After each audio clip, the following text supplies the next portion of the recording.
Hello, this is WG, and welcome back to another podcast.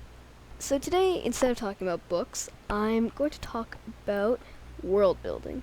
So, world building, I'm sure, sounds complicated, but trust me, it's a fairly commonly used technique, not just for writing, and not even just for storytelling, but a lot of people just do it for fun.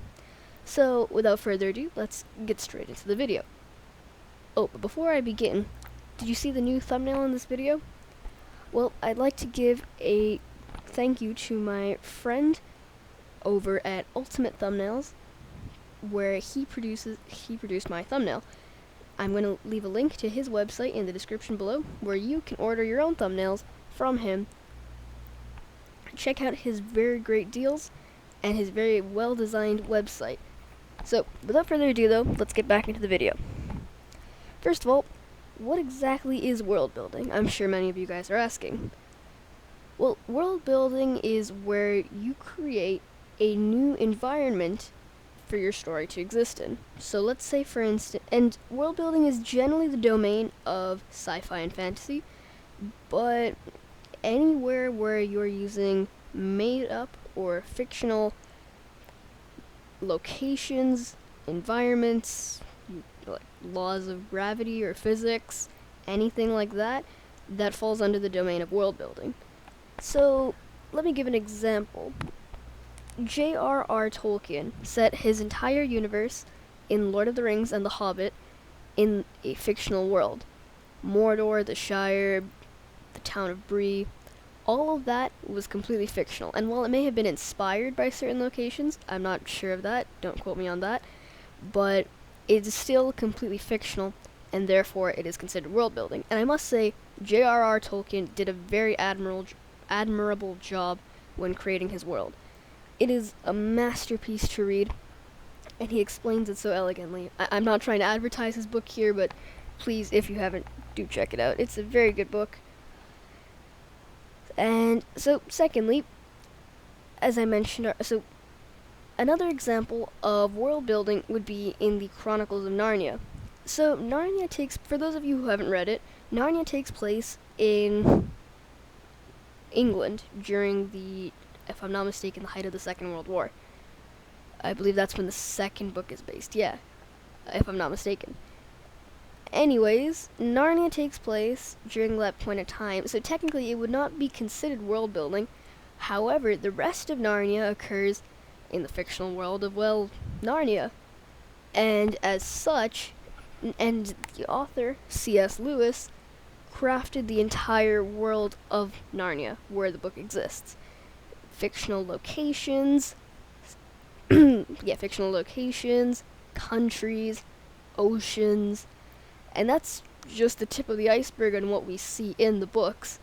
There's the plethora of locations in Narnia, and like J.R.R. Tolkien, though a little bit still well known and respected in his own right, it's a little bit less well known than J.R.R. Tolkien. I think we can all agree on that. Regardless, those are just two examples of world building.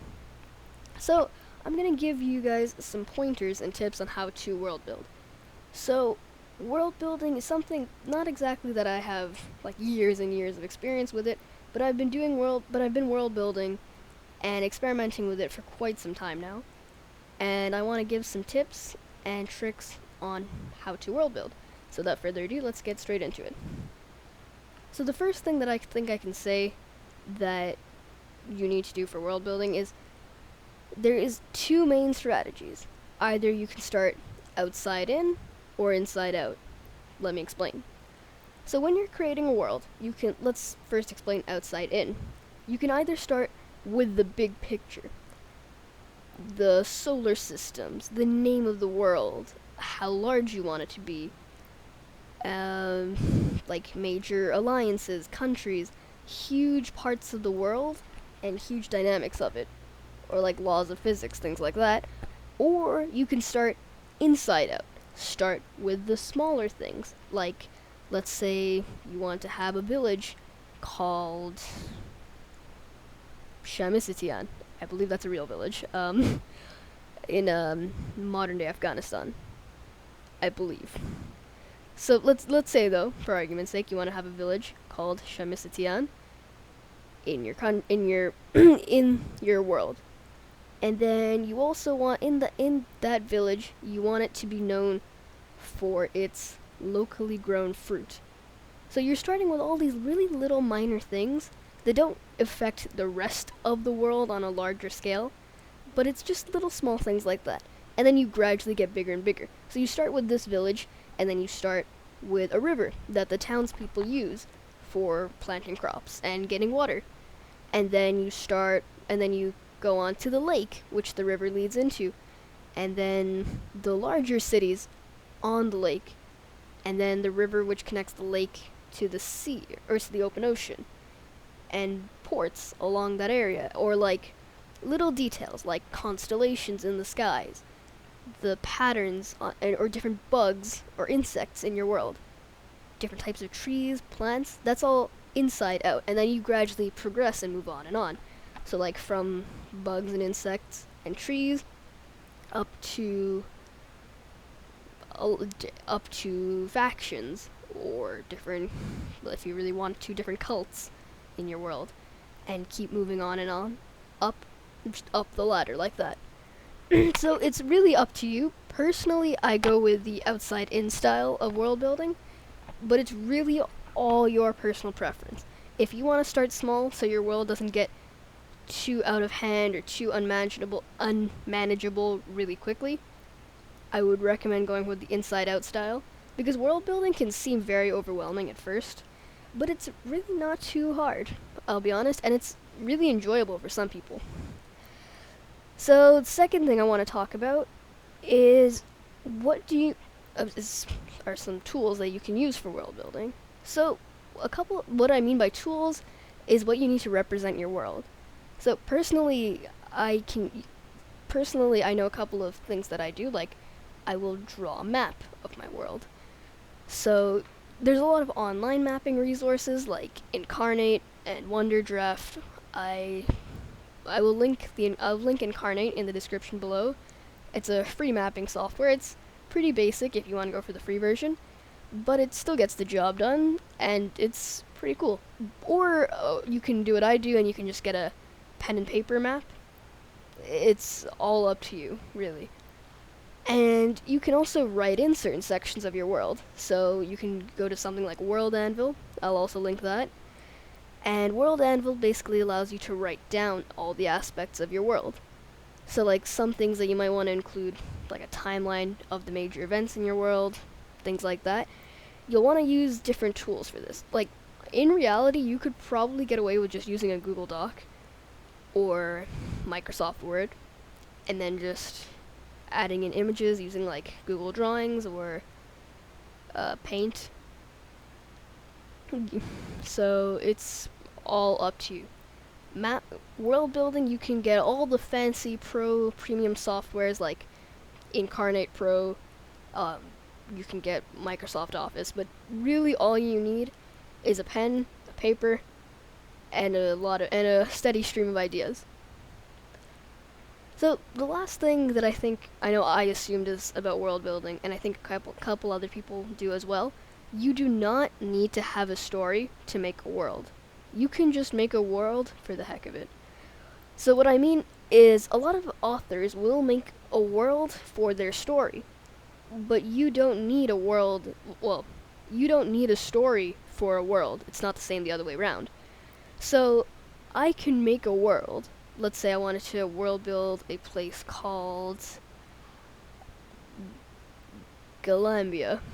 So Galambia does not have to be the central world of a story.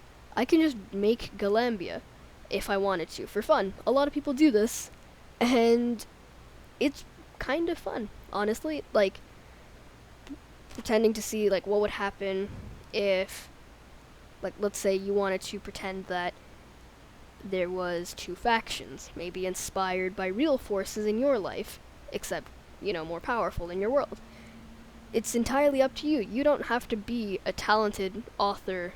Like, you don't need to be Stephen King or J.K. Rowling to make a world.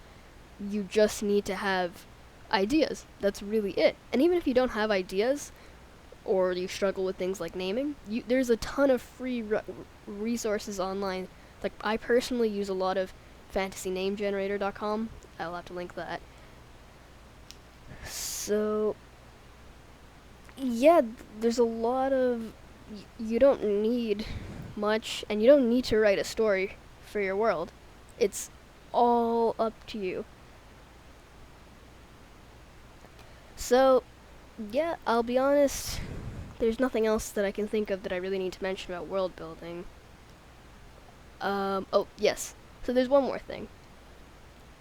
As I mentioned, you can either go with just designing whatever you want in your world, like you don't have to write a story, or you can go with just fixating on one point and sticking with that.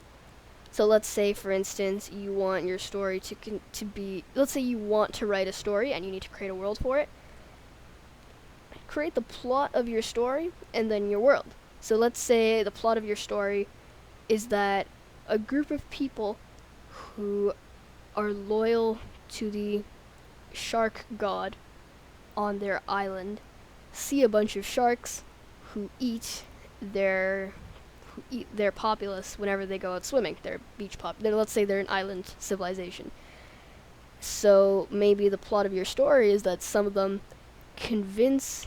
try to convince the townspeople to leave the area because they're all dying out due to the sharks. That could be a very interesting story if you write it that way. And with fixed design, you have the plot, but then you need to make the world. Or you can just design freely. Like, let's say you want to just go with the flow and then make a story out of whatever comes out of that. That's up to you. Personally, I prefer that method over fixed design, just fixating on one point. But it's all really up to you. Like, you're not limited when it comes to world building. That's the great thing about it. You can do whatever you want. That creative freedom is probably what leads most authors to going to world building. And it's a great thing too. So, thank you again for watching this video on world building. If you'd like to see more videos like this, or a more in-depth explanation of world building, or any other ideas that you'd like me to make or talk about, please let me know in the comments section down below. Now, before you leave, if you like my channel, please give this video a like, or if you like this video, and subscribe and hit that bell for more notifications on my channel. This will greatly help me and help you by allowing you to see my content here. I know I'm a growing channel, but hopefully with your support, I can continue this. And again, thank you so much to Ultimate Thumbnails for creating the thumbnail for this YouTube video. This was not exactly sponsored. However, they provided the thumbnail for me, as the owner of Ultimate Thumbnails is a close friend of mine. Again, that is not a paid promotion or anything like that. They just provided the service to me for free of charge. Thank you again for watching. This is WG, and you have just watched Books vs. Books on world building. Thank you for watching.